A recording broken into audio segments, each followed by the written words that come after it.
এটা কি বলো তো, দেখে তো বুঝতেই পারছো, এটা হচ্ছে আম মাখা। তো কবে থেকে ভাবছি যে বানাবো, মানে মাখবো, তো আর হয়ে উঠছে না। তো এখন বাইরে প্রচণ্ডভাবে বৃষ্টি পড়ছে, দেখো কলপাড়ে। আমি এখন রান্নাঘরের সামনে দাঁড়িয়ে আছি, প্রচণ্ড বৃষ্টি পড়ছে, নামতে পারছি না। এত বৃষ্টি হয়েছে, আমাদের উঠোনের ওদিকটায় জল জমে গেছে।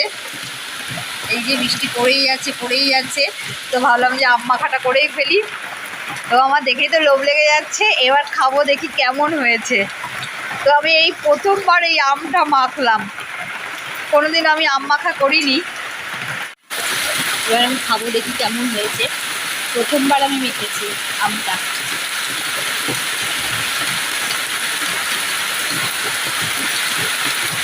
খুব ভালো মাখা হয়েছে, মানে মিষ্টিটা বেশি, মানে মিষ্টির পরিমাণটা বেশি দিয়ে দিয়েছি বলে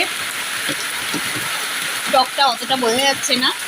আর লঙ্কাটা অতটা ঝাল না, 3টে লঙ্কা দিয়েছি, লঙ্কাগুলো ঝাল না, তাই জন্যে ঝালটা বিশেষ একটা হয়নি। তো আমার তো ভালোই লাগছে খেতে।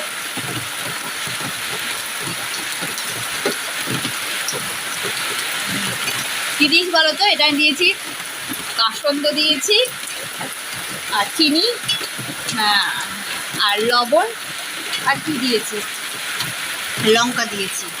আর কি দিতে হয় আমি জানি না, যা পেরেছি তাই দিয়ে দিয়েছি, তাতেই আমি আমার ভালো লাগছে। এবার দেখি মা খাবে কিনা, মাকে দিয়ে দিয়ে আসি। বাইরে কি বৃষ্টি পড়ছে।